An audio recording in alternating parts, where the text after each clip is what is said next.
বন্ধুরা, আজকে আবার এসে পড়েছি আরেকটি নতুন গল্প নিয়ে। আজকের গল্প শরদিন্দু বন্দ্যোপাধ্যায়ের ঐতিহাসিক গল্প সমগ্র থেকে নেওয়া। গল্পটির নাম শঙ্খ কঙ্কন। শরদিন্দু বন্দ্যোপাধ্যায় একজন বিশিষ্ট ভারতীয় লেখক। তিনি তার লেখনীর মাধ্যমে আমাদের চেতনাকে জাগ্রত করেছেন। আজকের গল্প শঙ্খ কঙ্কন দুটি ভাগে বিভক্ত, প্রথম আবর্ত এবং দ্বিতীয় আবর্ত। আমি এখন প্রথম আবর্ত থেকে আপনাদের শোনাব। তাহলে গল্পটি শুরু করা যাক।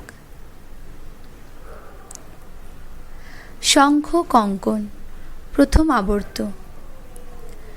দিল্লি দখল করিবার পর মুসলমান সুলতানেরা দীর্ঘকাল দাক্ষিণাত্যের দিকে দৃষ্টিক্ষেপ করেন নাই। বিন্ধ্য গিরিমালা এবং নর্মদা নদী যেন প্রাকার পরীক্ষা রচনা করিয়া তাহাদের নিরস্ত করিয়াছিল। প্রথম পাকার পরীক্ষা লঙ্ঘন করিলেন আলাউদ্দিন খিলজি। তিনি পরে অন্নদাতা পৃথ্বীবাগকে হত্যা করিয়া দিল্লির সিংহাসনে আরোহণ করিয়াছিলেন। তাহার রণপাণ্ডিত্য ছিল, আর ছিল অনির্বাণ নারীতৃষ্ণা। এই দুই মিলিয়া তাহার চরিত্র পিশাচতুল্য করিয়া তুলিয়াছিল।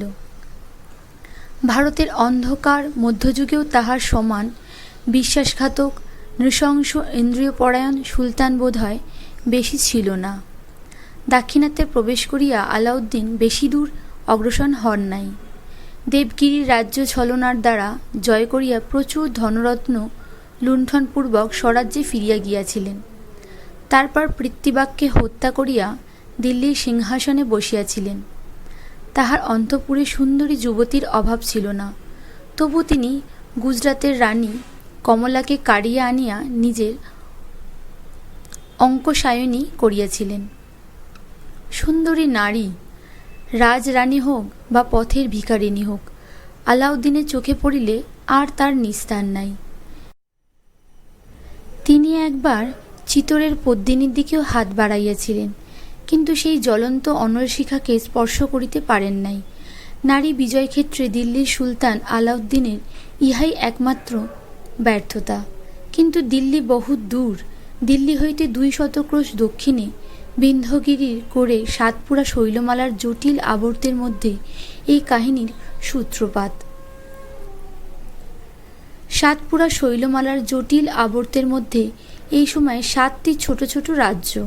হয়তো সাতপুরা পর্বতের নাম এই 7টি রাজ্য হইতেই আসিয়াছে।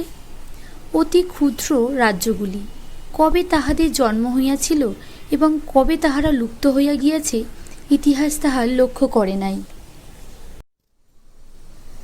কিন্তু সুলতান আলাউদ্দিনের কালে তাহারা জীবিত ছিল এবং পরস্পরের সহিত কলহ না করিয়া পরম শান্তিতে বাস করিতেছিল। রাজ্যগুলির মাঝখানে পর্বতের ব্যবধান থাকায় লড়াই ঝগড়ার উপলক্ষ ছিল না। একদিন ভাদ্র মাসের দ্বিপ্রহরে এক পথভ্রান্ত প্রতীক এই জটিল কুটিল গিরিসঙ্কটের মধ্যে ঘুরিয়া বেড়াইতেছিল। আকাশে মেঘ নাই, এখানে অল্পই বৃষ্টি হয়। যেটুকু হয় পাহাড়ে তাহার গায়ে মাখে না। বৃষ্টির জল সহস্র প্রণালীপথে নামিয়া উপত্যকাগুলিতে সঞ্চিত হয়। এই উপত্যকাগুলিতে মানুষের বাস। পথিক এক গুহায় রাত্রি কাটাইয়া প্রভাতে লোকালয়ের সন্ধানে বাহির হইতেছে, কিন্তু এখনও লোকালয় খুঁজিয়া পায় নাই। সেই অঞ্চলের মানুষ নয়, দক্ষিণ দিক হইতে আসিয়াছে। দ্বিপ্রহরে প্রচণ্ড সূর্যতাপ চারিদিকের উলঙ্গ পর্বতে প্রতিফলিত হইয়া বহ্নি কলাপের মতো জ্বলিতেছে, কিন্তু সেদিকে প্রতীকের ভ্রূক্ষেপ নাই। প্রতীকের বয়স অনুমান 22-23 বছর। সুঠাম বেত্রবৎ দেহ, দেহের বর্ণও বেত্রবৎ। মুখের গঠন খড়গের ন্যায় শানিত, কিন্তু মুখের ভাব শান্ত ও সহিষ্ণু। চোখের দৃষ্টি শোণপক্ষীর ন্যায় সুদূর প্রসারী, কিন্তু তাহাতে শোণপক্ষীর হিংস্রতা নাই। মাথার চুল কাঁধ পর্যন্ত পড়িয়াছে। ঠোঁটের ওপর অল্প গোঁফ। পরিধানে একখণ্ড বস্ত্রকটি হইতে জঙ্ঘা পর্যন্ত আবৃত করিয়াছে। দ্বিতীয় একখণ্ড বস্ত্র উত্তরীয়ের আকারে স্কন্ধের ওপর ন্যস্ত, হাতে ধনু এবং 3টি বাণ। পথিক 2টি শৈলের মধ্যবর্তী লম্বা খাঁজের ভিতর দিয়া যাইতে যাইতে চারিদিকে দৃষ্টিপাত করি। কোথাও জনবসতির চিহ্ন নাই। যেদিকে সে চলিয়াছে সেদিকে কোথাও নির্গমনের পথ আছে কিনা তাহাও দেখা যায় না। সে তখন আকাশের দিকে চোখ তুলিল। আকাশ শূন্য, কেবল বহু ঊর্ধ্বে বায়ুকোণে একজোড়া নিরালম্ব গুম্ফ উড়িতেছে, চিল কিংবা শকুন। পথিক অনুমান করিল ওই দিকে চিল যেখানে উড়িতেছে তাহার নিম্নে লোকালয় থাকিতে পারে। সে অগ্রসর হইয়া চলিল। ক্রোশের পথ চলিবার পর হঠাৎ পাশের দিকে পাহাড়ের গায়ে একটি সংকীর্ণ ফাটল মিলিল। উপলি বিকীর্ণ নিম্নাভূ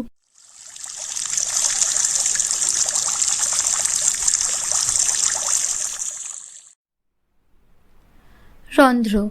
এই পথে জল বাহির হইয়া নিম্নতর স্তরে গিয়াছে। দেখা যাক। পথিক রন্ধ্রমধ্যে প্রবেশ করিল। আঁকাবাঁকা রন্ধ্রপথে কিছু দূর চলিবার পর এক ঝলক হরিদাভা পথিকের চোখের ওপর দিয়া খেলিয়া গেল। তারপর সে রন্ধ্রমুখে আসাইয়া দাঁড়াইল। সম্মুখে ঈষৎ নিম্নভূমিতে ক্ষুদ্র একটি উপত্যকা, তাহার মাঝখানে শস্প শয্যার ওপর দর্পণের মতো জল সূর্যকিরণ প্রতিফলিত করিতেছে। এই তরাগের চারিপাশে কয়েকটি তালবৃক্ষ শীর্ণ প্রহরীর ন্যায় দাঁড়াইয়া আছে। কিছু ঝোপঝাড়ও আছে। মানুষ দেখা যাইতেছে না বটে, কিন্তু অদূরে কয়েকটি ভগ্নপ্রায় শিলাকুটির দৃষ্টিগোচর হয়। পথিক দ্রুত জলের কিনারায় গেল, নতজানু হইয়া গণ্ডূষ ভরিয়া জল পান করিল।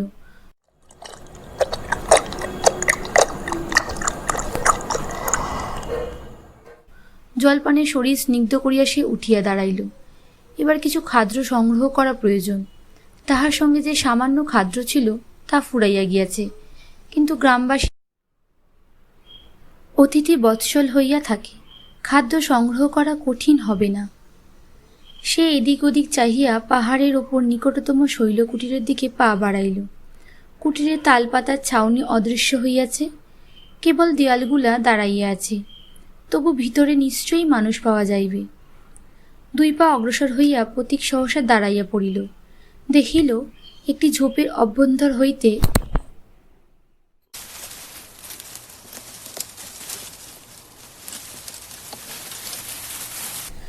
জনৈক শীর্ণকায় ব্যক্তি হামাগুড়ি দিয়া বাহির হইতেছে।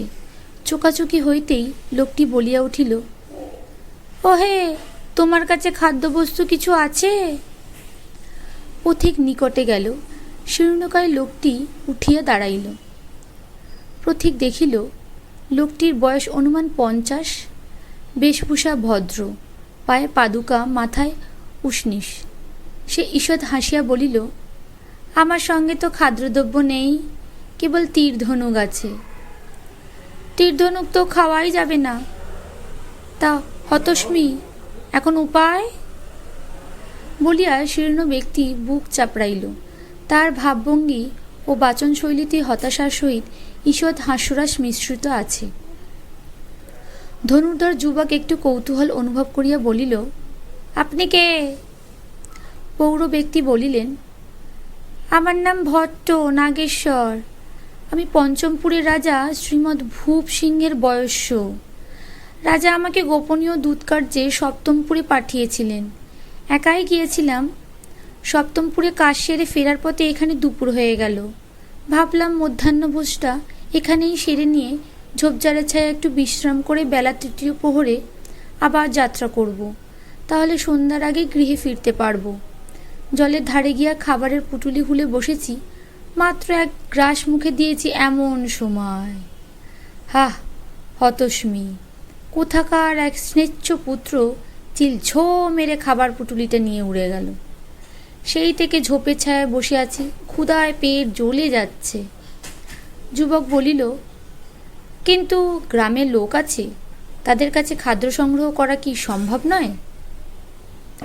ভট্ট নাগেশ্বর চক্ষু কপালে তুলিয়া বলিলেন, গ্রাম গ্রাম কোথায়?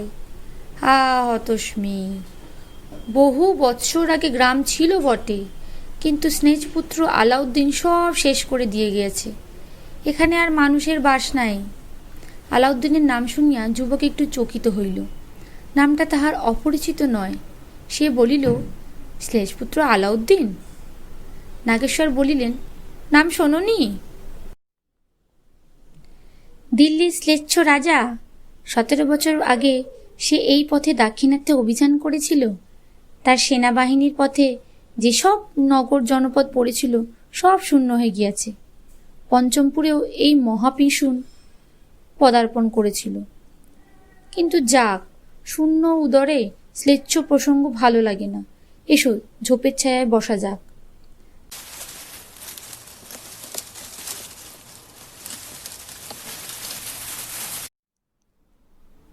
যুবক বলিল, কিন্তু খাদ্যদ্রব্যের কি হবে? নাগেশ্বর বলিলেন, কি আর হবে, আপাতত পেটে মুষ্টাঘাত করে ক্ষুধা নিবারণ করা ছাড়া গতি নেই। এখন তোমায় পরিচয় দাও, কে তুমি, কোথায় যাচ্ছ? প্রশ্নের উত্তর না দিয়া যুবক ঊর্ধ্বে দৃষ্টি নিক্ষেপ করিল। একটি তালগাছের শীর্ষে কিছুক্ষণ চক্ষু নিবদ্ধ রাখিয়া বলিল, তাল পেকেছে মনে হচ্ছে। নাগেশ্বর বলিলেন, তা পেকেছে, আমি দেখেছি, কিন্তু তাল পাকলে আমার কি? আমি তাল গাছে চড়তে জানি না। তাল গাছও আমার প্রতি কৃপা পরবশ হয়ে ফল বিসর্জন দেবে না। আমি সবগুলো তাল গাছের গোড়া খুঁজে দেখেছি, একটিও তাল নেই। যুবক তাল গাছের নিকটে গিয়া পর্যবেক্ষণ করিতে করিতে বলিল, তাল গাছের ডগা 60 হাতের বেশি হবে না, তাল পাড়া যেতে পারে। নাগেশ্বর উত্তেজিত হইয়া উঠিলেন। পাড়া যেতে পারে? বলো কি, তুমি তাল গাছে উঠতে পারো নাকি? যুবক বলিল, না, তীর ধনুক দিয়ে তাল পারব। যুবক একটি তীর বাছিয়া লইয়া বাকি 2টি তীর মাটিতে রাখিল। ধনুকে স্বরযোজনা করিয়া সাবধানে লক্ষ্য স্থির করিল। আকর্ণ ধনুগুণ টানিয়া ঊর্ধ্ব দিকে তীর ছাড়িয়া দিল। টঙ্কার শব্দে তীর ছুটিয়া গেল। মুহূর্ত মধ্যে তীরবিদ্ধ পাকা তাল ধপ করিয়া মাটিতে পড়িল।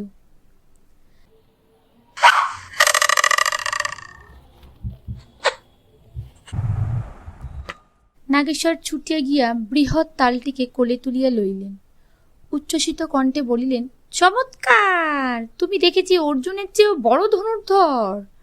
অর্জুন মৎস্যচক্ষু বিদ্ধ করে পেয়েছিলেন এক নারী, আর তুমি আকাশ থেকে আহরণ করে এনেছো সুপুক্ষ তাল ফল। ক্ষুধার সময় নারীর চেয়ে তাল ফল অনেক বেশি মুখরোচক। এসো এসো, আর দেরি নয়, বসে যাও। দুইজনে এক গুল্মের ছায়াতলে বসিলেন। তাল হইতে স্বর বাহির করিয়া তালটি ভাগাভাগি করা হইল। উভয়ে আহার আরম্ভ করিলেন। পেট কথঞ্চিত ঠান্ডা হইলে নাগেশ্বর বলিলেন, তোমার পরিচয় তো বললেন না? যুবক বলিল, আমার নাম ময়ূর। ময়ূর? ময়ূর সিংহ, না ময়ূর বর্মা, না ময়ূর ভট্ট? শুধু ময়ূর? তা ভালো। ময়ূর যখন, তখন নামের পিছনে পুচ্ছের কি প্রয়োজন? তোমার দেশ কোথায়? তাপ্তি নদীর দক্ষিণে। কোথায় চলেছ? শুনেছিলাম ওইদিকে 7টি রাজ্য আছে, তাই এসেছিলাম, যদি কাজ পাই। ভালো ভালো। বৎস ময়ূর, তুমি ঠিকই শুনেছ। ওই পাহাড়ের খাঁজে খাঁজে 7টি রাজ্য আছে, প্রথমপুর থেকে আরম্ভ করে সপ্তমপুর পর্যন্ত। কিন্তু এই গোলকধাঁধার মধ্যে তুমি খুঁজে পাবে না, খোঁজাখুঁজির প্রয়োজনও নেই। তুমি আমার সঙ্গে চলো, কাজ পাবে। তুমি যেরকম অব্যর্থ তীরন্দাজ, মহারাজ নিশ্চয়ই তোমাকে অনুগ্রহ করবেন। ময়ূর শান্তস্বরে বলিল, ভালো। তালফল যখন শেষ হইল, তখন দেখা গেল 2টি ক্ষুধিত মানুষের পেট ভরিয়াছে। তাহারা জলাশয়ে গিয়ে হাত মুখ ধুইলেন। ইতিমধ্যে সূর্য অনেকখানি পশ্চিমে ঢলিয়াছে, রৌদ্রের তেজ কমিয়াছে। ভট্ট নাগেশ্বর ময়ূরকে লইয়া পঞ্চমপুরের অভিমুখে যাত্রা করিলেন। তিনি গোলকধাঁধার পথ চেনেন। কুটিল গিরিবর্ত ধরিয়া পথ দেখাইয়া চলিলেন।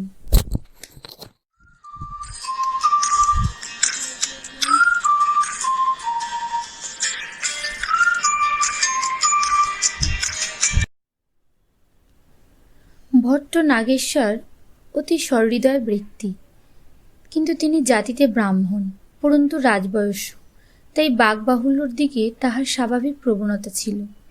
সুবিধা পাইলেই তিনি কথা বলিতে আরম্ভ করিয়া দিতেন, একটি শ্রোতা থাকিলেই হইল। চলিতে চলিতে তিনি হাতস্বী করিয়া আরম্ভ করিলেন। সপ্তপুরের আর বেশি দিন নেই। রক্তপিপাসু শ্লেচ্ছ জাতি দাক্ষিণাত্যের স্বাদ পেয়েছে, তারা আবার এই পথে আসবে। তখন সপ্তপুর ধুলোয় উড়ে যাবে। এতদিন তারা আসেনি কেন? কি আশ্চর্য! প্রথমবার শ্লেষ্ঠ এসেছিল ঘূর্ণবার্তার মতো, এবার আসবে মহাপ্লাবনের মতো, সব ভাসিয়ে নিয়ে যাবে। ময়ূর জিজ্ঞাসা করিল, প্রথমবার কি হয়েছিল? ভট্ট নাগেশ্বর তখন মহা উৎসাহে গল্প বলিতে লাগিলেন।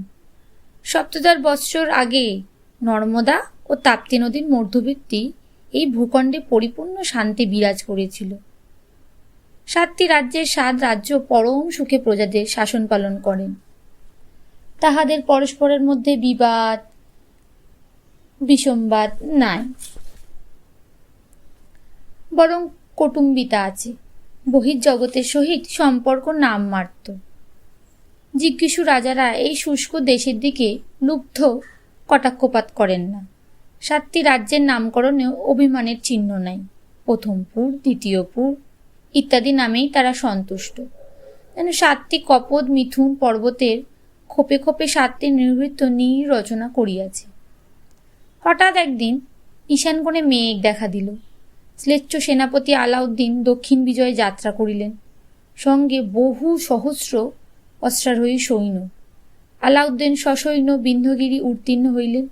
নর্মদার উত্তাল তরঙ্গমালা তাহার গতিরোধ করিতে পারিল না। তিনি দাক্ষিণাত্যের দ্বারমুখে উপস্থিত হইলেন। আলাউদ্দিনের যাত্রাপথ পূর্ব হইতে নির্ণীত ছিল। তিনি পঞ্চপুরের উপত্যকায় প্রবেশ করিয়া শিবি ফেলিলেন। এখানে কিছুদিন সৈন্যদলকে বিশ্রাম দিয়ে আবার অগ্রসর হইল। পঞ্চমপুর আলাউদ্দিনের যাত্রাপথে পড়িয়াছিল। ইহা পঞ্চমপুরের দুর্ভাগ্য। অন্য ৬টি রাজ্য বাঁচিয়া গিয়াছিল। আলাউদ্দিনকে প্রতিরোধ করিবার শক্তি পঞ্চমপুরের রাজা ভূপ সিংহের ছিল না। এমনকি ৭ জন রাজা একজোট হইলেও আলাউদ্দিনের কোনো ক্ষতি করিতে পারিতেন না। তাই ভূপ সিংহ নতমস্তকে আলাউদ্দিনের দুরভিযান সহ্য করিলেন। পঞ্চমপুর রাজ্য একটি বিস্তীর্ণ উপত্যকায় অবস্থিত। উপত্যকার মাঝখান দিয়া ক্ষুদ্র নদী বহিয়া গিয়াছে। ক্ষুদ্র রাজ্যের ক্ষুদ্র রাজধানী, ক্ষুদ্র রাজপুরী, আশেপাশে গ্রাম, জনপদ, শস্যক্ষেত্র। আলাউদ্দিন পঞ্চমপুর জয় করিতে আসেন নাই, ইহা তাহার প্রতি পার্শ্বস্থ পান্থশালা মাত্র। ভূপ সিংহ নিরুপায়ভাবে দিন গুনিতে লাগিলেন, কতদিনে আপদ দূর হইবে।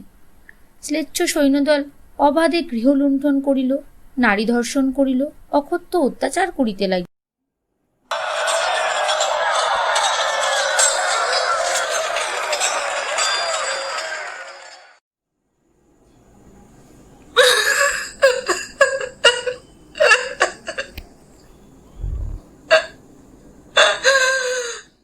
এদেশের লোক পূর্বে কোনো শ্লেষ্য দেখে নাই। তাহারা হতবুদ্ধি হইয়া চাহিয়া রইল। মানুষ যে এমন হইতে পারে তাহা তাদের ধারণাই ছিল না। তারপর একদিন আলাউদ্দিনের শিবিরে ভূপ সিংহের তলব হইল।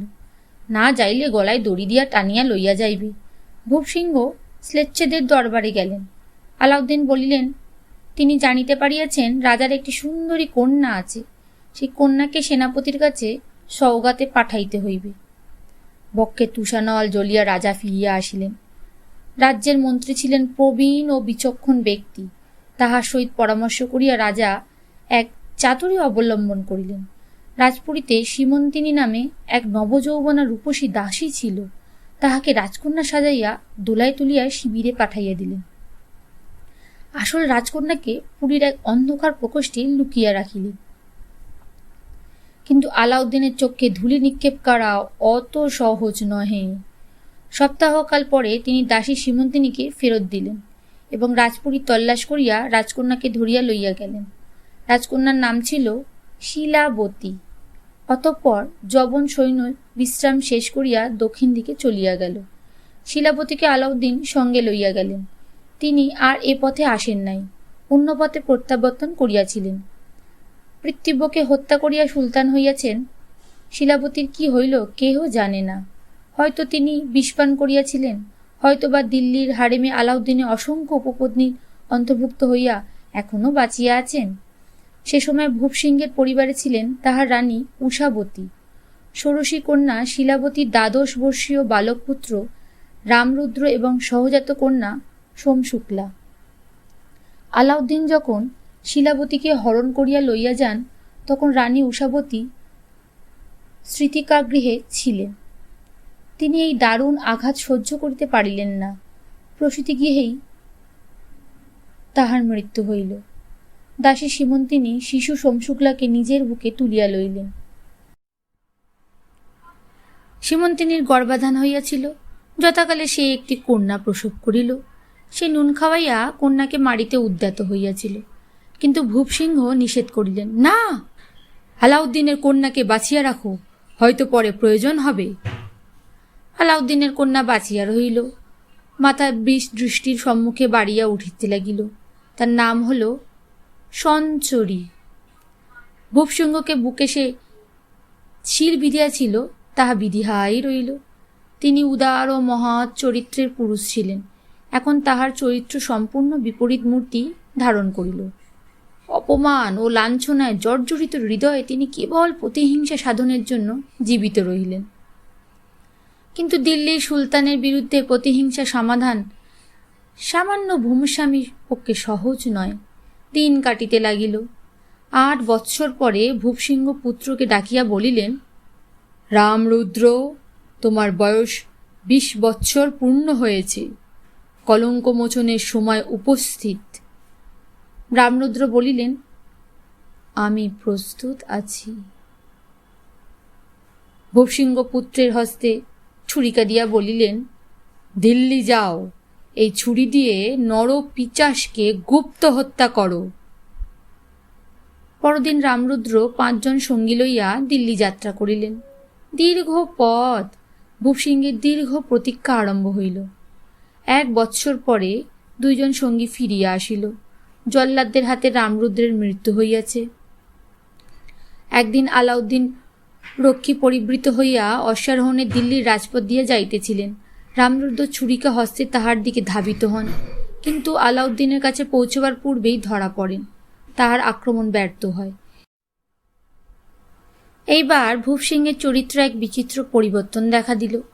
৫০ বয়সে একমাত্র পুত্রকে হারাইয়া তিনি শোক করিলেন না। তাহার প্রকৃতি যেন দ্বিধাভিন্ন হইয়া গেল। একদিকে শুষ্ক কঠিন কুটিলতা, অন্যদিকে নির্বিকার ঔদাসীন্য। রানী উষাবতীর মৃত্যুর পর তিনি দ্বারান্তর গ্রহণ করেন নাই, এখনও করিলেন না, কিন্তু কন্যা সোমশুক্লাকে তিনি জন্মাবধি অবহেলা করিয়াছিলেন। এখন তাহার প্রতি নির্লিপ্তভাবে ঈষৎ স্নেহশীল হইলেন। সপ্তপুরীর বাকি ৬ জন রাজার সহিত তাহার সম্পর্ক প্রায় ছিন্ন হইয়াছিল। এখন তিনি দূত পাঠাইয়া পূর্বতন প্রীতির সম্বন্ধে পুনঃস্থাপন করিলেন। মন্ত্রীর সহিত বসাইয়া কখনো মন্ত্রণা করেন, কখন বা বয়স্যদের সঙ্গে চতুরঙ্গ খেলেন। সপ্তমপুরের অধিপতি সূর্যবর্মা ভূপসিংহের সমবয়স্ক মিত্র। তাহার সহিত দূর হইতে চতুরঙ্গের চাল চালেন। কখনো তিনি গম্ভীর কুটিল সন্দিগ্ধ, কখনো দায়িত্বহীন ক্রীড়াচটুল প্রগল্ভ। সকলে তাহার কাছে সশঙ্ক হইয়া থাকে।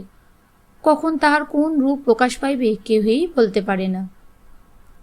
এইভাবে আরও ৯ বৎসর কাটিয়াছে। কুমারী সোমশুক্লা এখন সপ্তদশী যুবতী। প্রথমপুরের যুবরাজ হিরণ্যবর্মার সঙ্গে তাহার বিবাহের একটা প্রসঙ্গ ঘটিয়াছে, কিন্তু কোনো পক্ষেই তরা। হিরণ্যবর্মার ২টি পত্নী বর্তমান। তাহারা পুরাতন না হওয়া পর্যন্ত যুবরাজ নূতন বিবাহ সম্বন্ধে নিরুৎসুক। সীমন্তিনীর কন্যা চঞ্চরী এখন ষোড়শী। তাহার বুদ্ধি বেশি নাই, কিন্তু রূপের ছটায় চোখে ধাঁধা লাগে। সে রাজপুরীতে কুমারী সোমশুক্লার কিঙ্করীর কাজ করে। তাহার মা তাহার পানে মুখ ফিরাইয়া চাহে না, কিন্তু ভূপসিংহ আলাউদ্দিনের কন্যার প্রতি বিদ্বেষ ভাবাপন্ন নয়।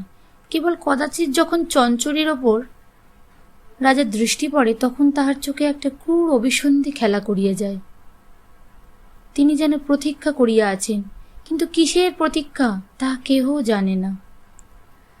ভট্ট নাগেশ্বরের মুখে রাজকাহিনী শুনিতে শুনিতে ময়ূর যেন আচ্ছন্নের মতো হইয়া পড়িয়াছিল। মনে হইয়াছিল সেও এই কাহিনীর সহিত নিবিড়ভাবে জড়িত। সুলতান আলাউদ্দিনের নামটাই সে জানিত, এখন একটা বিকৃত মনুষ্যমূর্তি চোখের সামনে দেখিতে পাইল। রাজা ভূপসিংহের নিদারুণ ভাগ্য বিপর্যয় তাহার অন্তরে অঙ্গারের মতো জ্বলিতে লাগিল।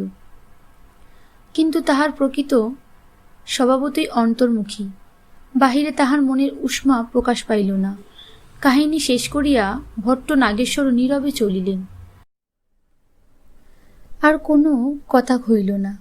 সূর্যাস্তের সময় তাহারা রাজধানীতে উপনীত হইলেন। নাগেশ্বর বলিলেন, আজ আর রাজার সঙ্গে দেখা হবে না, তুমি চলো, রাত্রে আমার গৃহে থাকবে। কাল প্রাতঃকালে তোমাকে রাজার কাছে নিয়ে যাব।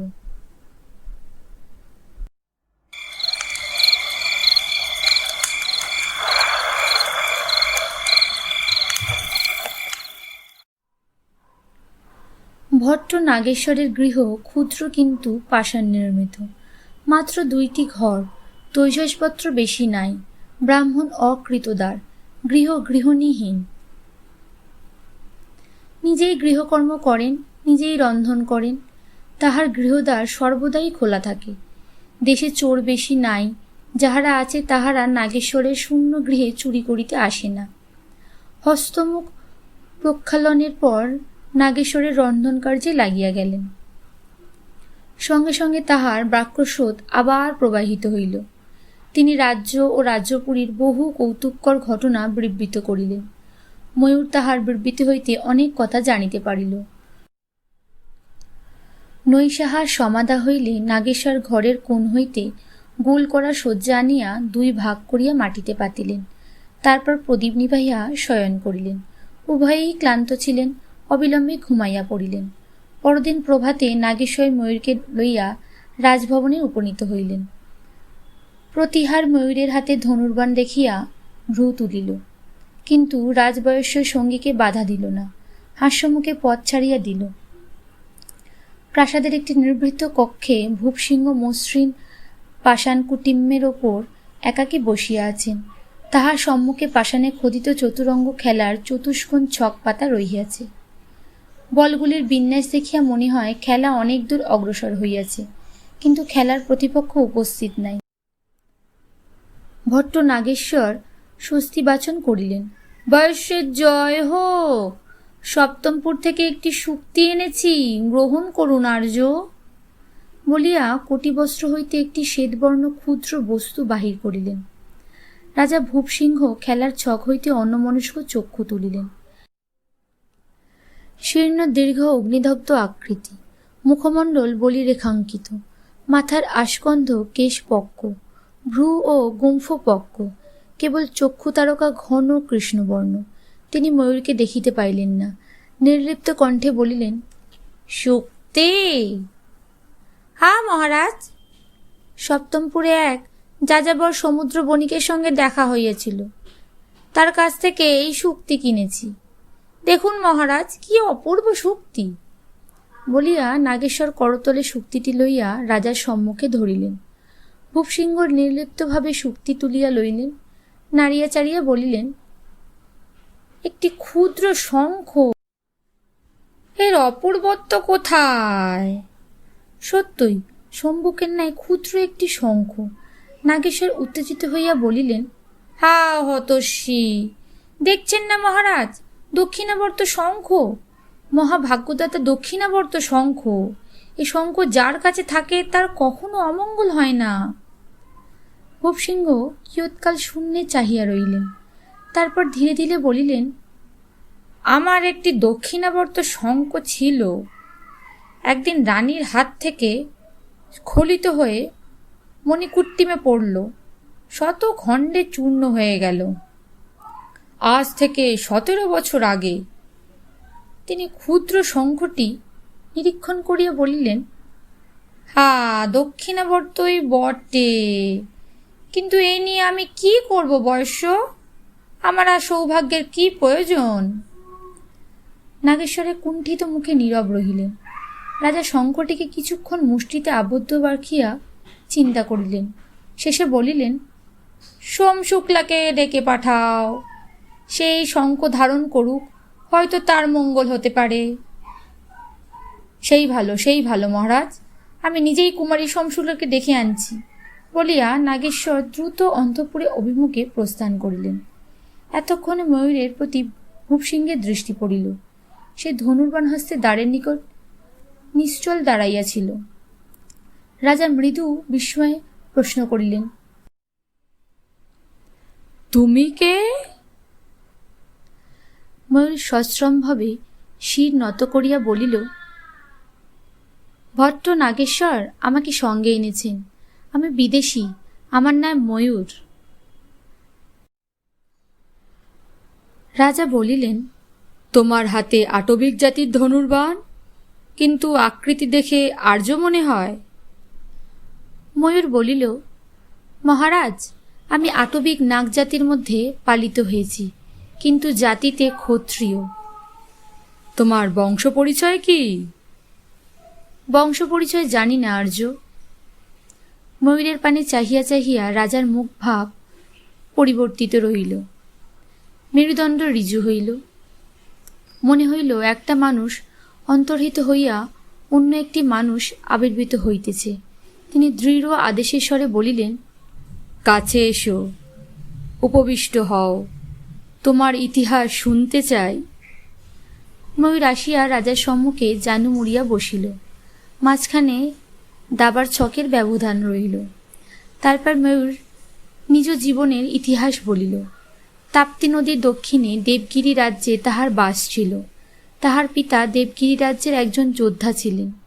রাজ্যের উত্তর সীমান্তে একটি সেনাগুল্মে তাহারা থাকিত। ময়ূরের বয়স তখন ৫-৬ বছর। তখন উত্তরাপদ হইতে আলাউদ্দিন নামে এক যবন সেনাপতি দেবগিরি আক্রমণ করেন। সীমান্ত রক্ষা করিতে গিয়া এক খণ্ড যুদ্ধে ময়ূরের পিতা হত হন। তাহার মাতা তাহার প্রাণ বাঁচাইবার জন্য তাহাকে লইয়া জঙ্গলের মধ্যে পলায়ন করেন। জঙ্গল ও পর্বতের ভিতর দিয়া বহুদূর পথ অতিক্রম করিবার পর তাহারা এক বন্য জাতির গ্রামে আশ্রয় পায়। মাতা কিন্তু বেশি দিন বাঁচিলেন না। ২-৪ দিনের মধ্যেই তাহার মৃত্যু হইল। মৃত্যুর পূর্বে তিনি ময়ূরের গোত্র পরিচয় দিয়া যান নাই, কেবল বলিয়াছিলেন, তুমি ক্ষত্রিয়। অতীতের কাহিনী শেষ করিয়া ময়ূর বলিল, তারপর আমার জীবনে ১৬ বছর নাগজাতির গ্রামে কেটেছে। তারা আমাকে স্নেহ করেছে, আমি তাদের ভালোবেসেছি। কিন্তু কয়েক মাস আগে গ্রাম বৃদ্ধেরা আমাকে গ্রাম ছেড়ে চলে যেতে আদেশ দিলেন। তাই আমি গ্রাম ছেড়ে বেরিয়েছি। অনেক নদী পর্বত পার হয়ে এখানে এসেছি। রাজা ময়ূরের মুখের ওপর স্থির দৃষ্টি রাখিয়া শুনিতেছিলেন। প্রশ্ন করিলেন, গ্রাম বৃদ্ধেরা তোমাকে তাড়িয়ে দিল কেন? ময়ূর অধবদন হইল। তাহার মুখ ধীরে ধীরে অরুণাভ হইয়া উঠিল। রাজা বলিলেন, কোনো দুষ্কৃত করেছিলে? ময়ূর আহত মুখ তুলিল। আমার কোনো দোষ ছিল না মহারাজ। সেই লজ্জাজড়িত স্বরে থামিয়া থামিয়া বলিতে লাগিল, গ্রামের যুবতী মেয়েরা সকলে কেবল আমার পিছনেই ঘুরে বেড়াত। আমার জন্য নিজেদের মধ্যে চুলোচুলি করত। যুবকেরাও আমার প্রতি সন্তুষ্ট ছিল না। আমি মেয়েদের কাছ থেকে পালিয়ে বেড়াতাম। তবু যুবকেরা আমাকে ঈর্ষা করত। একজন তীর ছুঁড়ে আমাকে মারবার চেষ্টা করেছিল। তাই গ্রাম বৃদ্ধেরা বললেন, তোমার জন্য গ্রামের শান্তিভঙ্গ হচ্ছে, তুমি চলে যাও। রাজার মুখে শুষ্ক হাসির রেখাঙ্ক পড়িল, কিন্তু চক্ষু ময়ূরের মুখ হইতে অপ্রসৃত হইল না। তিনি বলিলেন, তুমি মেয়েদের ভয় করো? ময়ূর বলিল, ভয় করি না মহারাজ, ওদের এড়িয়ে চলতে চাই। এই সময় কুমারী সোমশুক্লা কক্ষে প্রবেশ করিলেন। তাহার পশ্চাতে ভট্ট নাগেশ্বর। সপ্তদশ বর্ষীয়া যুবতী সোমশুক্লাকে দেখিলে দর্শকের মন স্নিগ্ধ আনন্দে পূর্ণ হইয়া ওঠে। দীর্ঘাঙ্গী কন্যা, দেহবর্ণের সূচি শুভ্রতা সোমশুক্লা নাম সার্থক করিয়াছে। মুখখানি লাবণ্যে টলমল। তিনি কক্ষে আসিলেন। তাহার গতিভঙ্গের পালতোলা তরুণীর অবলীলা। পিতার পাশে নতজানু হইয়া তিনি স্মিত মুখে বলিলেন, আর্য, আমাকে ডেকেছেন? রাজার মন কোন গভীরতম স্তরে নিমজ্জিত হইয়াছিল। তিনি শূন্য দৃষ্টিতে কন্যার পানে চাহিলেন। ডেকেছি। ভট্ট নাগেশ্বর কুমারীর পিছনে দণ্ডায়মান ছিলেন, বলিয়া উঠিলেন, হা হতস্বী, দক্ষিণাবর্ত শঙ্কের কথা ভুলে গেলেন মহারাজ? ও হ্যাঁ। মহারাজ মুষ্টি খুলিয়া শঙ্খটি দেখিলেন, কন্যার দিকে বাড়াইয়া দিয়া বলিলেন, বয়স্য আমার জন্য শঙ্খটি এনেছিল, সুলক্ষণ শঙ্খ, তুমি এটি নাও। স্বর্ণকারকে ডেকে পাঠাও, এই শঙ্খ দিয়ে অলঙ্কার গড়িয়ে নাও, সর্বদা অঙ্গে রেখো, মঙ্গল হবে। কুমারী সোমশুক্লার শান্ত চোখে আনন্দ ফুটিয়া উঠিল। তিনি শঙ্খটি কপোধহস্তে লইয়া কপালে স্পর্শ করিলেন, বলিলেন, ধন্য পিতা, আমি এখনই স্বর্ণকারকে ডেকে পাঠাচ্ছি, অনুমতি করুন আর্য। তিনি উঠিয়া দাঁড়াইলেন। রাজা বলিলেন, এসো কন্যা। প্রস্থান করিবার সময় কুমারী সোমশুক্লার দৃষ্টি ময়ূরের ওপর পড়িল। ক্ষণকালের জন্য ময়ূরের মুখের ওপর সংলগ্ন হইয়া রহিল। তারপর তিনি পালতোলা তরণীর ন্যায় কক্ষ হইতে নিষ্ক্রান্ত হইয়া গেলেন।